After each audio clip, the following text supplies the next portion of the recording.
Good morning, everyone. Continuing on with day 2 of the virtual America's Food and Beverage Conference and Show. I'm Alice Ancona, Senior Vice President and COO of the World Trade Center Miami. The World Trade Center Miami is the organizer of the America's Food and Beverage Show. For this session today, we have International Markets of Opportunity, exporting your products and services to Canada. Joining us as speakers are Evan Mangino, Foreign Agriculture Service from Ottawa, Canada, and Hesam Houryaband, Deputy Director of Enterprise Florida in Canada. The show is yours, gentlemen. Ready to begin.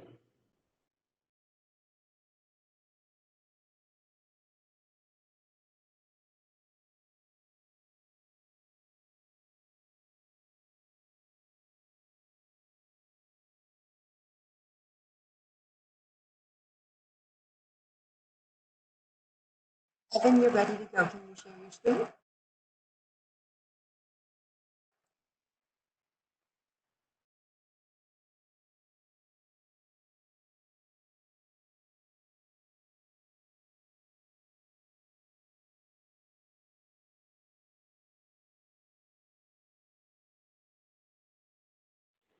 Sorry, Al, can you hear me okay? Yes, you're good to go. Great. Unfortunately, I am not able to share my screen for whatever reason. It's not coming through. And so I will just go through, sadly, without my presentation for the rest of the group. I don't mean to interrupt you there, Evan, but you should have control. Sorry, go ahead. You have presenter control now. You're able to share your screen. I apologize. I'm having a very difficult time hearing. You have controls now to share your presentation. You're a presenter now. Okay. Unfortunately, on my screen, the share button is not actually illuminated, so I don't believe that I can share.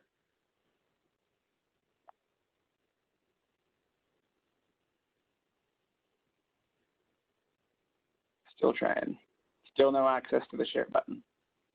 Sorry. Now you have voice control.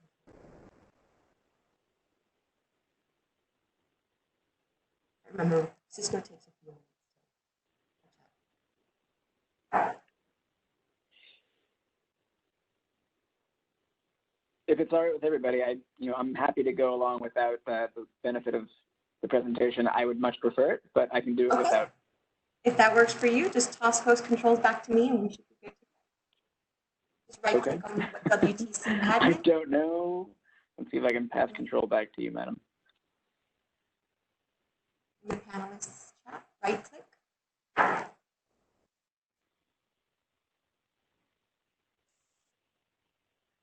Just go ahead and we can start. Okay. I'm just going to do this blind. Good morning, everybody. My name is Evan Mangino. I'm an agricultural attaché at the U.S. Embassy here in Ottawa, Canada. If you're not familiar with the Foreign Agricultural Service, we are the foreign service arm of the U.S. Department of Agriculture. We have 95 offices in 75 countries around the world. We exist to help promote U.S. agricultural exports overseas. We do that through trade policy, by opening market access for U.S. products, making sure U.S. products can get into a market, through market development activities to help promote U.S. products, working with trade associations like the California Strawberry Commission or the Southern United States Trade Association.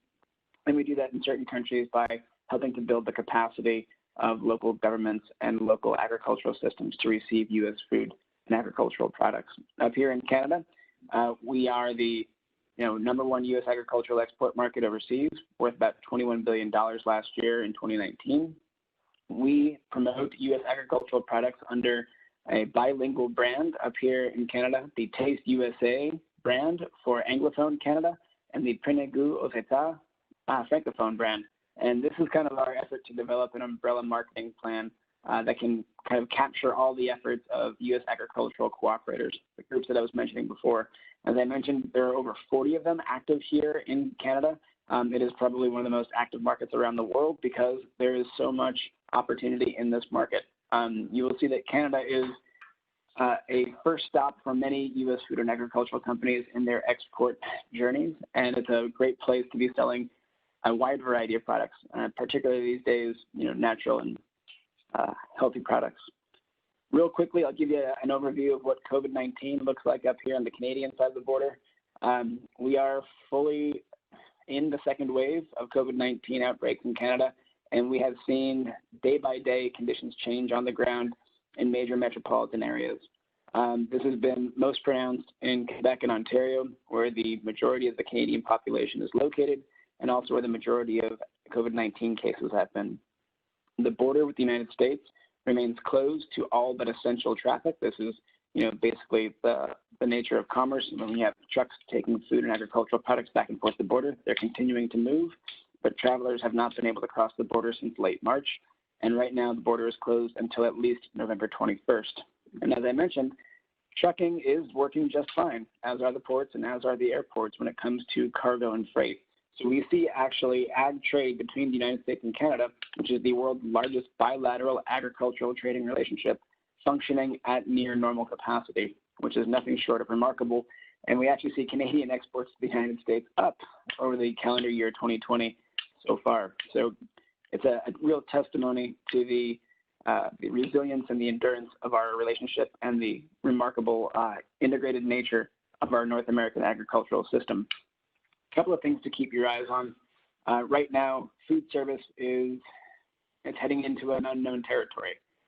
The Canadian government had provided some benefits that were better able, perhaps, than those programs in the United States to keep small and independent restaurants afloat.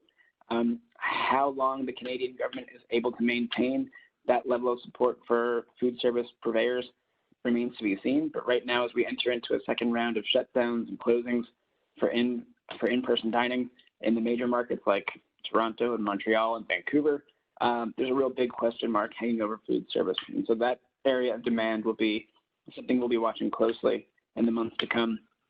Canadian agricultural producers are themselves dependent upon temporary foreign workers, imported labor from overseas. They've been able to draw only about 85% of the normal labor they would have expected through this time of the year, which has limited some of their production, but by and large, they've managed to find enough flexibility in the system to get as much of the crop off as they could this year. Some folks sat out the year entirely, and that was a decision they made early on in the COVID-19 pandemic response. But most farmers did go ahead and put the crops in the ground and have been getting them out with relative ease. Retail supplier fees. This is something that's making a bit of a stir in Canada, largely for political reasons, but also certainly very much on the practical side for our stakeholders. Canada's largest retailer, just this past, or in October, just announced that it would follow Walmart's lead and charge fixed percentage supplier fees. And this is part of an effort, first on the part of Walmart, now on the part of Loblaws, to recoup some of the costs that they will be incurring as a result of investments in infrastructure upgrade to support a greater transition to online shopping for grocery items. And so as they're building out new distribution centers, as they're building out new capacities and, quote unquote, dark stores, or these ghost stores where you have pretty much just, an online fulfillment center only style, these companies are facing considerable costs. And rather than pay for that cost themselves, they're passing the expense onto their suppliers, the sellers of food and agricultural products. There's been some pushback, obviously, from the food processing industry here in Canada, who is just as subject to these fees as our imported products, and they are making their political pressure felt. They feel that at a time when, food processing is struggling to, turn a profit with all the additional costs that they've had to incur during COVID-19, this is not the time for large retailers to be passing on their fees to the food processors. That is a subject that is being brought up in Parliament whenever the government stands to receive questions from members of Parliament. Talking about the Canadian market very quickly, very specifically, Canada is a very good high-value market. It is by far the #1 U.S. market for high-value consumer-oriented products. Last year, the United States sent over $16 billion worth of high-value products to Canada. These are things, everything from snack foods to wine, beer, spirits, condiments, sauces, red meat, you name it. Canada is a great, great market for companies that are sending consumer packaged products. In fact, the Canadian market itself is worth more than the next 3 markets combined when you get down to it. So it's a great place to start. The retail sector, however, is fairly concentrated. There are 5 major retailers across Canada. They are Loblaws, Sobeys, Metro. Those are the 3 traditional grocery retailers that have either a national presence or a very large regional presence, and they're followed by Costco and Walmart. You see very often that trade in Canada or with Canada tends to move more easily north and south between the United States and Canada than it does east and west across Canada. Therefore, you see the major ingress points for trade flows going right where the people are in Canada. Since 95% of Canadians live within 100 miles of the U.S. border, this is great for U.S. suppliers. It's actually far easier to pull product from, say, North Carolina into Montreal than it is to get products from, say, Southern Ontario over to Vancouver. Canada itself, to deal with some of the institutional and structural barriers that it has erected over the years internally, created a free trade agreement of Canada. This is a free trade agreement between the provinces because there is no interstate commerce clause in Canada. And I have to report that, unfortunately, that free trade agreement has not yet borne fruit, as it still remains easier to get products from the United States into Canada than it does to get products from one province to another. For example, all the way out in Nova Scotia, they don't see Ontario wine, they don't see British Columbia wine, they only see Nova Scotia wine, which I can tell you is not that large of a volume of production. Other things to keep in mind, specialty and independent retailers. I hope this week that you will see representatives from specialty and independent retail grocery operators. They are about 30% of the market up here in Canada, and they are a great place for small U.S. agricultural and food producers to get their start in the Canadian market, because these retail entities are often more willing to take a chance on new products, to try to offer their customers something different, to differentiate themselves from the major banners that are out there. Things that are driving trends up in Canada, obviously, aside from COVID, you still have an aging population, a bit more so than you see in the United States, where the consumer tends to be a little bit older, tends to have a bit more disposable income, looking for natural and healthy products, things that support a healthy lifestyle. In Canada, where 1 in 5 Canadians is a foreign-born Canadian, you have an increasing diversity of tastes and flavor profiles that are successful in the market. Things that are really, moving the needle in Canada. Unfortunately, there is a very strong buy local movement that has only been kind of bolstered by the kind of sense of economic nationalism during the period of COVID-19. But United States products do tend to find a very receptive audience in Canada because so many Canadians travel to the United States for vacation, particularly to Florida, when they want to escape a cold Canadian winter. Other things that are really hot in Canada that will be helpful, clean labels. Canadians are looking to see, they are label conscious, they will read your ingredients panel, and they are looking to see as few items in your ingredients panel as they can. Also, plant proteins, despite some of the retreat to comfort foods during COVID-19, plant-based proteins are really continuing to grow in the Canadian market. U.S. food and agricultural companies have a number of advantages. In particular, we have unparalleled cooperation between our food safety regulators. FDA and the Canadian Food Inspection Agency have a food safety systems equivalence arrangement, which basically means that they recognize each other's food safety systems as being functionally equivalent, which gives us better access to the Canadian market than any other supplier on the planet.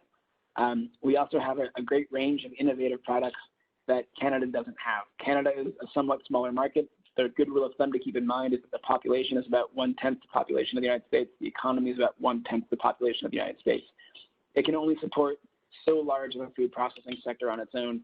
And so Canadian consumers and Canadian retailers really do rely on U.S. products to be providing, kind of new, fun, innovative products in different packaging and different kinds of formats. So anything that's a little bit creative, it's a little bit different, you stand a good chance in Canada. Also, Canadian consumers tend to have similar tastes and preferences. Our cultures are not exactly the same, obviously. Don't ever tell a Canadian that they're just the 51st state. But at the same time, we are functionally pretty similar in what we like to eat, what we like to see, and what we're willing to try. So things that are being produced in the United States often find success in Canada as well. Plus, you also have dedicated professionals like myself and my colleagues in our offices in Toronto, Ottawa, and Montreal here to help you. I'm going to just kind of blow right through getting into the market, but please do your research. We have a great system called the GAIN system. This stands for Global Agricultural Information Network. These are free reports on markets all around the world. if you're ever looking to do your research on a market and how to start cracking that nut, just go to Google, type in USDA SAS GAIN, GAIN, in the country, and you will find a wealth of information. Particularly, I would say start with the Exporter Guide and a report called the FAIRS Report, FAIRS. That is the Food and Agricultural Import Regulations and Standards Report. It's a great place to start. Working in Canada, it's not uncommon that you're going to find yourself working with a broker.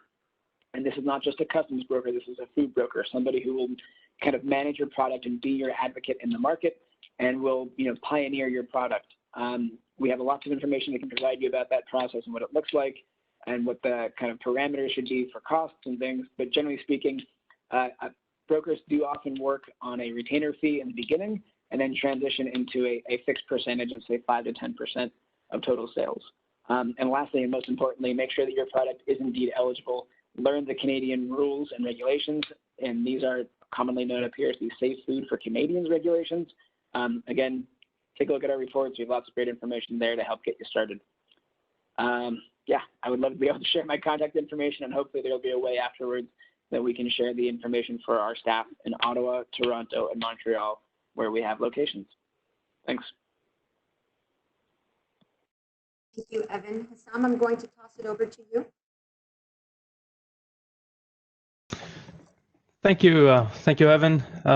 Again, good morning, everyone. It's a pleasure to be here. My name is Hesam Houryaband. I'm Deputy Director of Enterprise Florida, the Canadian office. We have 2 offices in Canada, one in Montreal and one in Toronto. Essentially, we are the state's foreign direct investment and also trade representative offices here in Canada, where first of all, we help Floridian companies to trade and make inroads into the Canadian market, find partners, etc. And vice versa, we help Canadian companies expand and do business in Florida. I do have a presentation. I just need it to be uploaded so I can share. I believe I have to be given host access.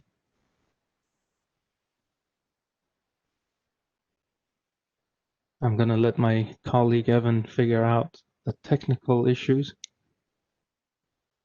Yeah, I just sent a message in the chat. Okay, perfect.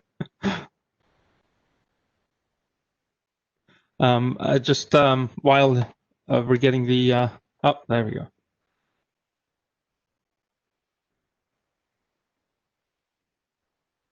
You're set, Hesam. Sure, excellent.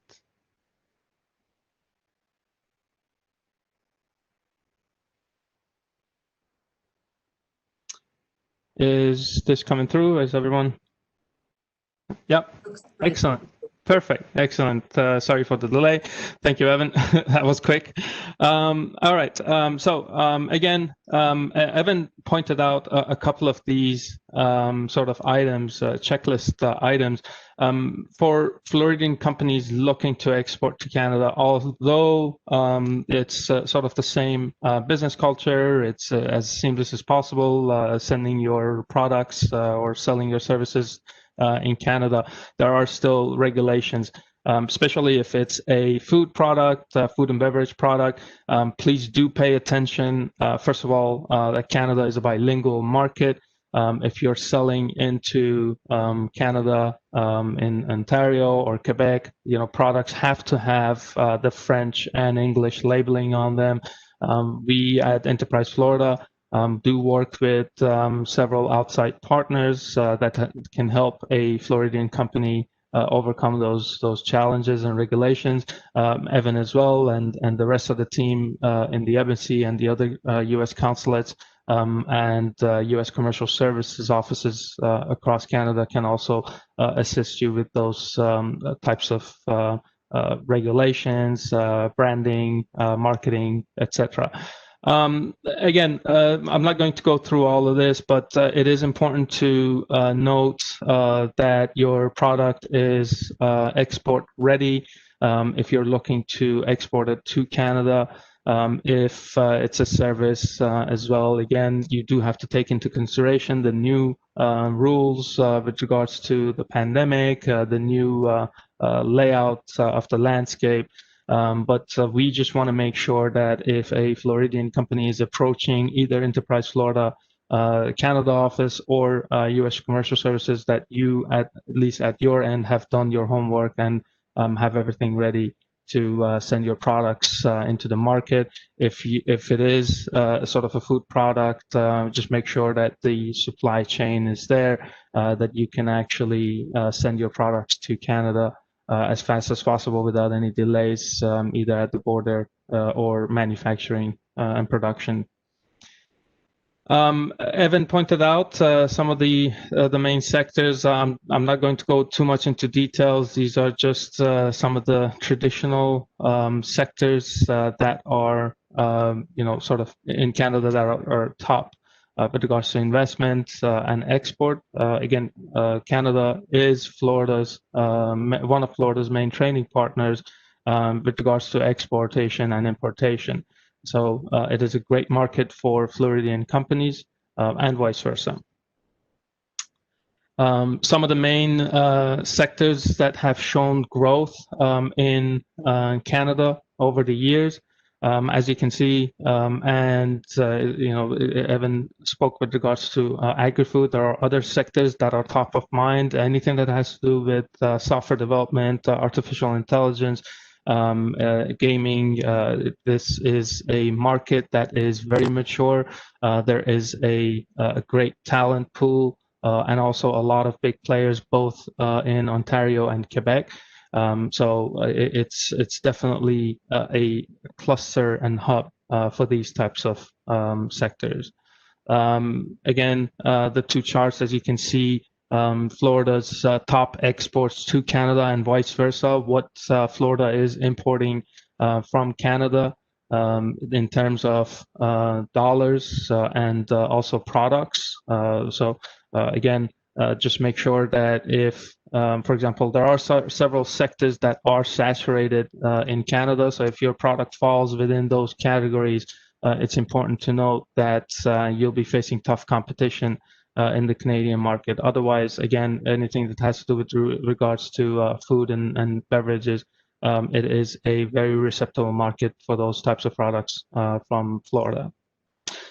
So I'm going to spend more time here. Again, as the state of Florida's main investment and trade arm, we do have an array of services, grants available at the disposal of Floridian companies looking to take advantage of these assistance programs and also make inroads into the Canadian market, but not just Canada. We have 10, 12 other offices across the world where my colleagues that represent Enterprise Florida do the same thing. So again, our focus right now is Canada, but we do have offices across the world where we can help you look at that market specifically and get your products into that market and find potential partners. That's why, again, these services are not exclusive to Enterprise Florida Canada office. They're available to our Floridian companies and SMEs looking to expand and sell internationally. Again, with regards to the pandemic, the new normal, I've categorized the support programs into three main categories. I'll go over each, and then feel free to reach out to myself or my colleagues in Florida. We do see a lot of virtual trade shows. Obviously, as you can see, you're on one right now. A great initiative, a great platform to meet companies, to network with potential buyers, potential partners. And we actually rolled out the virtual business matchmaking grant that's available to Floridian SMEs looking to find partners in Canada. And I'll go over that here.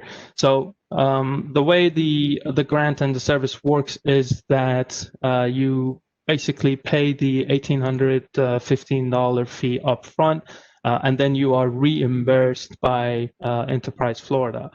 So we here at Enterprise Florida Canada, we study your product, we study your outreach strategy and the targets that you would have, and we set up 5 meetings for you with potential partners, potential clients, potential buyers. So when you go into these meetings, you have full information with regards to the company, the scope of their activities, and you have a direct communication with that company when we set up a meeting for you. So we've been doing that with a lot of the Floridian companies in different sectors. Again, it's important to take note. If you are going to go down this path, there are other steps that would help if you undertake them before you get to this point. And I'll go over those briefly. But then again, as you can see, feel free to reach out to the regional managers, depending on where you're based. Andrea Moore, my esteemed colleague in Florida, will be able to help you facilitate the virtual business matchmaking service. And if it's Canada that you're looking to export to, then the request will come to us. We sit down with you, we talk about what you're trying to achieve, and deliver those meetings for you. Again, note that it's although you basically pay the $1,850 up front, you are reimbursed, so it's at zero cost to the company. The virtual trade show grant is, again, it's successful. It's been successful, especially ever since the pandemic hit in, where the traditional trade show attendance has fallen, and a lot of trade shows are going virtual. So, under this grant, it does provide you with a 3D virtual booth demonstration, as well as your products. You can participate at these trade shows internationally and in the States. Again, the costs are reimbursed up to $2,500, and you can apply for this grant 4 times a year. So if you have a list of specific trade shows that you want to attend, you can prioritize them and apply for the grant. The website localization grant is also very important. Again, as I discussed with regards to, for example, the Canadian market, if you have a website under this grant, you can actually put an English and a French version. So if you're trying to target the Quebec region, for example, it's important to have that French version of your website. So we do work with an entity in Florida that will help you customize your websites, customize the targeting, and it basically becomes a quote-unquote local website for you, again, depending on the language, depending on the culture of the target country and region. This grant is, again, as you can see, once per fiscal year, and you can only apply for it twice. So again, use it wisely, and it does help. Again, we do have offices in Japan, in Southeast Asia, in Latin America, and Mexico, Brazil. So it's important to have your websites, basically tailored to that specific market audience. Traditional trade grants. So again, the target sector trade show grant. It has been available for companies, and it's still available. And hopefully, once the pandemic, sort of dies down, and we're back to in-person trade shows, it's a great tool and program to use. So you are reimbursed 75% of your booth cost, or $7,500, whichever is obviously you hit first. We actually at Enterprise Florida do participate in a lot of important trade shows in different sectors. For example, the Paris Air Show, Medica, etc. So you basically tag along, and you have your booth, in these trade shows. So again, hopefully we will get back to that in a short while. This grant is again based on approval, and you have again you have a limit of 4 grants per year. The gold matchmaking grant is done with our colleagues, and it's through the U.S. Commercial Services. Again, I've been working closely with the teams both in Montreal and Canada, in Montreal and Toronto, apologies, at the U.S. consulate.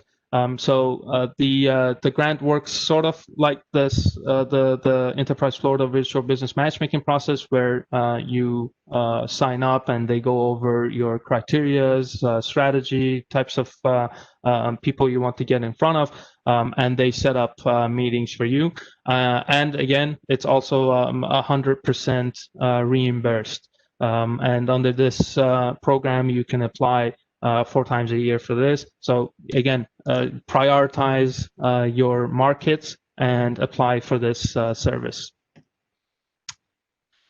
Export marketing plan, as I discussed when I was going over the virtual business matchmaking, it's important, again, to do this exercise and go through this process before you come to the virtual business matchmaking grants. Again, this will help you identify targets, target markets. So you might think that it would be good or easy to penetrate the Canadian market, and there might be an appetite for it. But you know, sometimes we've had companies that have gone through this exercise, and you know, we basically gave them the information that yes, it might be Canada, but maybe you should look at Latin America first. There's more of an appetite. It's easier for you to sell your products there, or Western Europe. So that's why it is very important to do this exercise. Again, the costs of this grant and plan is $5,000, but you're basically reimbursed almost 90% of that cost, $4,500. So for $500, it's a great strategy tool to have, and basically undertake that exercise. It's available through our partners. And you can only do this once per fiscal year. So again, it's not like you will need to do it every year. It will identify under this plan, you will identify potential markets, prioritize those markets, and then you can undertake the virtual business matchmaking plan. Lastly, the international registration grant. We understand a lot of times if you're looking at a new market, you have to undertake a lot of costs with regards to getting these product registrations, making sure that your product is actually accessible in the market. You have all the standardizations, registrations, certifications, etc. So again, we do help with regards to these international registrations. As you can see, we cover up to 50% or a maximum of $10,000 for those applications. Again, you basically pay for those applications, and once it's been approved, then you submit an application to Enterprise Florida, and then we will reimburse you those costs. Again, it's only limited to once per fiscal year. Like I said, it's important to note that if your products are not branded right, for example, in Canada, they will be pulled off the shelf if it's not both in French and English, and also the fonts are not, adhering to the specifications set by the Canadian government. So please do pay attention to those details. There's my contact details. I will definitely share the presentation with my colleagues, and I'm sure you will be sent a copy. If there's any questions, feel free to reach out to the Enterprise Florida field offices across Florida, or directly to myself here in Canada. It's our aim to make sure that a Floridian company finds partners in Canada and is successful in exporting its products to the market, and we can assist you along the way, again, along with our colleagues at the U.S. consulates and embassy. Thank you. We'll be taking some questions from the audience.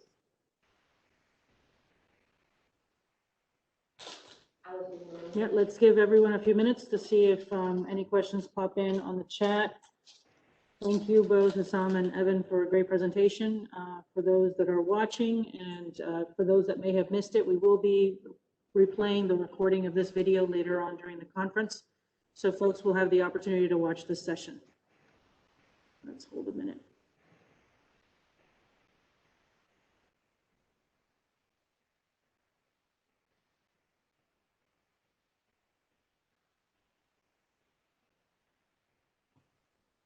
I do not see any questions coming in. So with that, we will close this session. Thank you both for your time, and thank you for joining us this morning. Have a good rest of your day. Thank you. Bye, everyone.